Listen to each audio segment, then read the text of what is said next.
Everybody. So it's part of God here. I was having a conversation last video talking about why it is important to become a father, and I actually want to continue that conversation because it is something that it is very important to me. So just to recap, I recently became a father, um, April of 2024. I have a beautiful son. I'm thankful for my son. I'm thankful for my wife. And this journey of becoming a father has been a journey that I always wanted to do. But I feel like many men, we share the same feeling, is that it's a journey that we want to do, but it's a journey that we're afraid of. And because a lot of us don't have fathers, and a lot of us haven't seen good examples of what fatherhood and masculinity and men are. So in my last video, the reason why I said it'll be really good to become a father, prefacing it that you're with the right woman, with the right values. You guys are equally yoked, as people would say in the biblical community, as you would state it biblically. You guys are equally yoked. Um, the reason why it will be a great reason for you to become a father is that you learn how to show your present father, or lack thereof, of whoever was your father, forgiveness. Now, the second reason why I say it is a really good reason to become a father is that we save the next generation, and we serve as a good example to the next generation. Okay? Now, I just want to start out um, with a personal testimony, or not necessarily a testimony, but my own story. Is that again, I grew up a single with a single mother. Now, I didn't grow up with a single mother because my dad didn't want to be in my life. I grew up with a single mother because that is what they decided. At least, I don't want to say they decided. I believe that my mom and my dad, they got a divorce, and I believe that my mom took matters into her own hands and decided to, you know, for lack of a better words, keep me from my dad, but still allow visitation. My dad lived in New Jersey. My mom lived in Virginia. We lived in Virginia. So, of course, my dad visiting us and me visiting my dad, that only happened like once every couple of years. I would see my dad when I was 3, then I would see him when I was 5, then I would see him when I was 7, and I would see him when I was 9, and I would see him when I was 10, and I would see him when I was 13, and I would see him when I was 15, and I would see him when I was 18. It wasn't something that was like I saw him every weekend. I saw him every month. It was just like once every couple of years, maybe for a month or so, and then we'll just be sent back to our living with our mom. Now, what did that do for me? What that did for me was I had inconsistent father figures in my life. Now, shout out to my uncle Ty. Shout out to my cousin Junior. I love them so much. They were in the military, and they really showed me that tough masculine figure.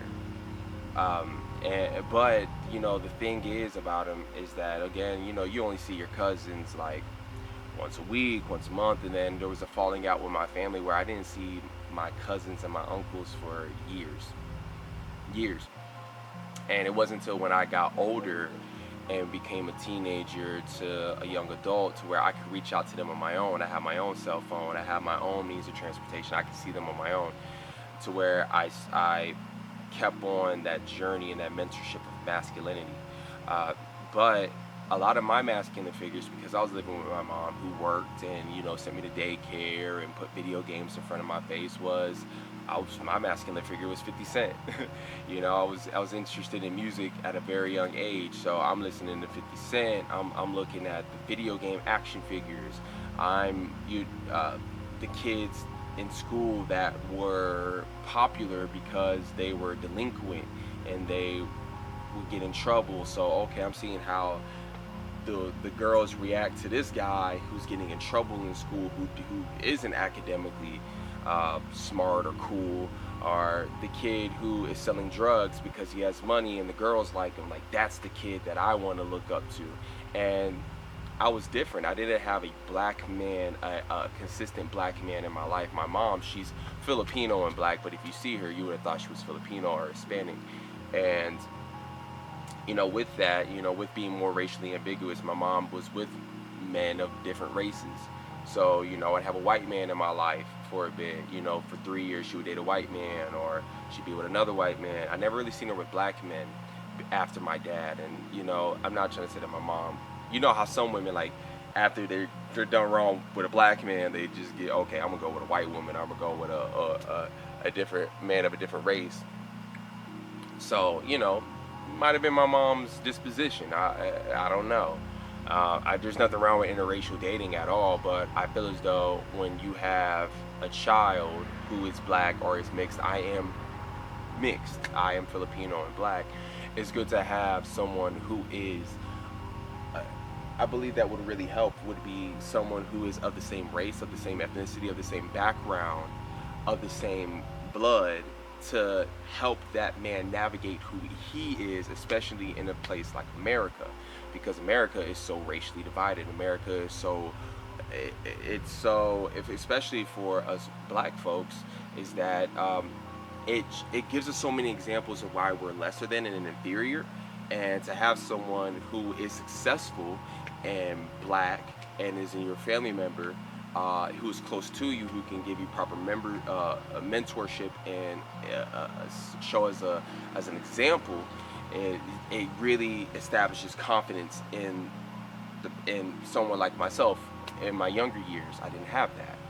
So again, my mentors were people who I looked up in music, which now in my more mature years, it took me 27 to realize, you know what, even the rappers that you really like, they're not good examples. Yeah, they might make money. Yeah, they might be doing stuff that is culturally cool, but they're not good examples. So, how would being a father affect the new generation? Let's just say that. Now, I just want to speak on myself a little bit more.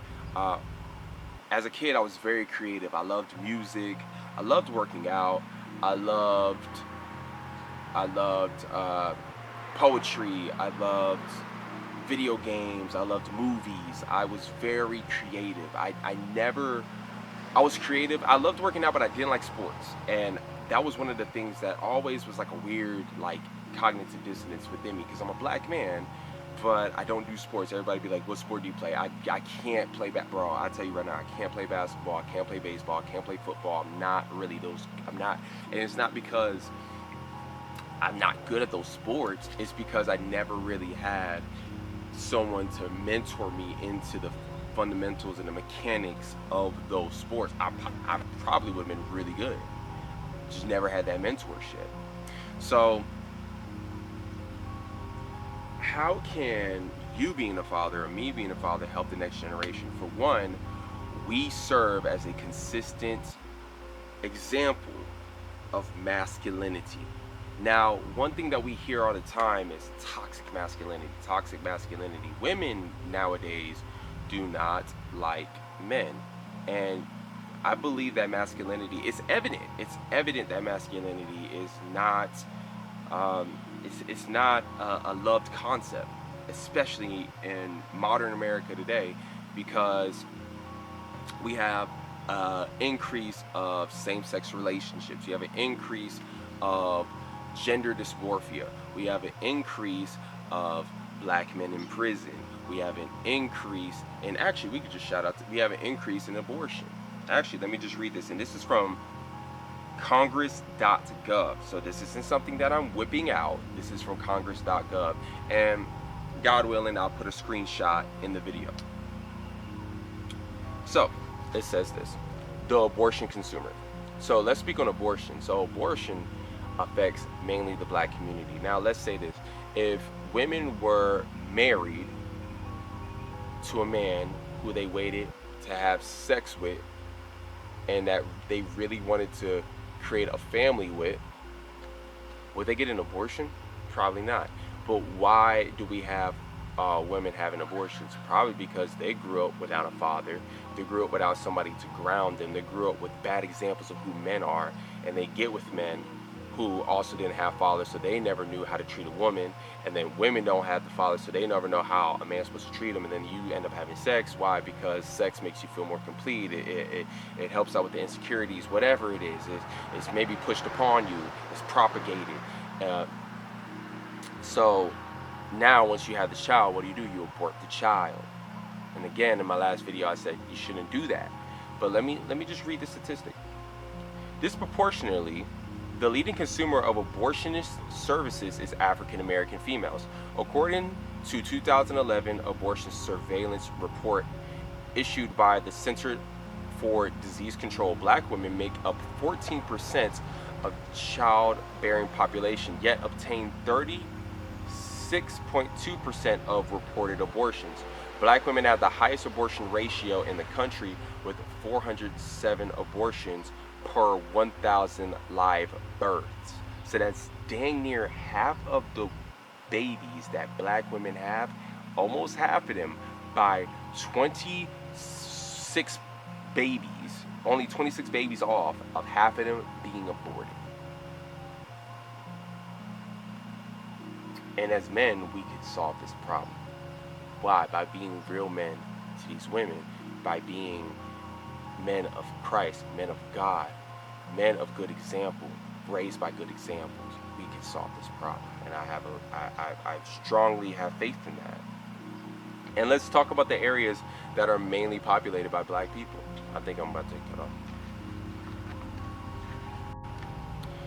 So let's talk about the areas that are mainly populated by black people. Mississippi, 79% of abortions are by black women. DC, more than 60%. Georgia, 59.4%. Alabama, 58.4%. And in state after state, similar numbers are found, with black women aborting at 2 or 3 times more. With black women aborting at 2, 3, or more times their presence in the population. And then if you see this right here, I'm gonna look at the camera. You see this pie graph right here? Hopefully it focuses. So that's 79%. That is the abortion clinics. Oh my gosh. Forgive me. So that 79%, that's the abortion clinics in minority communities, and that's the abortion clinics that are in let's just say white communities. Let's just say that. Let's get rid of the PC talk, right? We know what it is. So again, I'm speaking to my black and my brown brothers, is that by being a father, one, you're replenishing the earth, because the Most High Yah said, be fruitful and multiply. And it also says, leave an inheritance to your children's children. Notice that when it comes to a woman, right, the example of what a woman is, what's a woman? Oh, okay, she cooks, she cleans. Okay, cool, like, that's cool. But, like, the main thing is she bears the child. Like, I mean, unless you're, again, maybe a feminist with a more skewed view, a more distorted view, a more of a modern view, whatever, a woman births a child. But what is a man? Like, if you really think about it, like, as a man, you can live and die and not fulfill your purpose. But a woman, you can live and die and not fulfill your purpose. But if you were to have a child, you really have, like, for the most part, fulfilled your purpose. But what's a man's purpose in life? I believe a man's purpose in life is to be an example of godliness. Is to be an example of godliness. Is to leave an inheritance for their children and their children's children of a level of godliness that they can propagate and show, and they can show to the world. I have a verse that I've written, and I said, I'm trying to proselytize and multiply the many minds that will save our lives. So that's what I feel like the role of a man is, to proselytize and multiply the many minds that will save our lives. A woman births a child, but you plant seeds in their mind that will grow and that will help the world. Another thing I want to talk about too is that 1 in every 3 black men are in jail. 1 in every 3 black men are in jail. That's alarming. So what does that say? If 1 in every 3 black men in jail, what does that give for the examples of the ones that aren't in jail? What does that give? That black men are dangerous. Black men are not contributing individuals to society. That is probably my fate, because if 1 in every 3 black men are in jail, I'm probably going to do that possibly. And then also too, it doesn't help that every music song is about, I'ma shoot a nigga, I'ma kill a nigga, I'm gonna sell this drugs, I'm gonna sell this pack. Okay, well, don't those things get you in jail? Like, don't those things get you in jail? And again, we don't have enough black men who are a doctor, who are a lawyer, who is a plumber, who is an artist who isn't making that stuff. What if we had a bunch of black men teaching their children, and this is the thing, teaching their children who were present, who weren't 1 in every 3. What if it was like 1 in every 100 of a black man? What if it, okay, let me say this. What if it was 3 in every 1 black man own a business that's successful? That means out of 4 brothers, 3 of them own a business that's successful, that's making $500K and more a year. What would that do to the minds of black children? That would give them the idea of, okay, maybe I don't have to be a rapper, maybe I don't have to work just a job. Maybe I could own a business because everybody around me owns a business and that's common to me. Maybe I don't just have to play sports, I can own a business because that's common to me.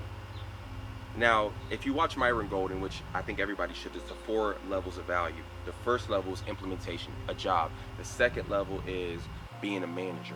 The third level is communication, and the 4th level is imagination. Most black people operate in job. Don't really see much of them being managers. Some of them operate in communication, but like, again, that's our rappers, that's some of our actors, and then not a lot of them operate in imagination, at least not that we know, at least not the ones that are promoted. But if you are a father, fathering the next generation, you can tell this generation, hey, stop promoting these rappers and start promoting these geniuses. Start promoting these great communicators. And you can communicate. You can first put that imagination, drop that seed into your child's mind, communicate it to them, and then get a group of them, manage them to do it, and then put in the work. Show them, yo, you could be a genius. You can run your own business. Not just paying bills. A man is not here just to pay bills. A man is not here just to I'm just trying to think, what else do they think that men just do? Like, you're just here to bring home the bacon. No, we're not. We're here to imagine things and build things, bro. This was built by a man. Steve Jobs made this. You're not here to just pay bills. A house. A man built that. A man built that. Your car. A man built that. You're not here to just pay bills, bring home the bacon. No, let that man sit there and think and imagine. Stop getting on him because, oh, he don't pay a bill. It's not about just that. It's not about that. So, if we are fathers, we can change the minds. Once we're fathers, we're leaders, and then once we're leaders, we can change the minds of the next generation to allow us to be more inventive, to allow us to be artists of great inventions, and to invent a better life for the whole community. So that's my part 2 of this. I thank you guys for watching. Please share this video, like, comment, subscribe for more. This topic, it means a lot to me, and you know, I'm gonna keep on preaching that good word, and I pray that y'all keep on tuning in. So yeah, you guys have a blessed, beautiful day. Peace.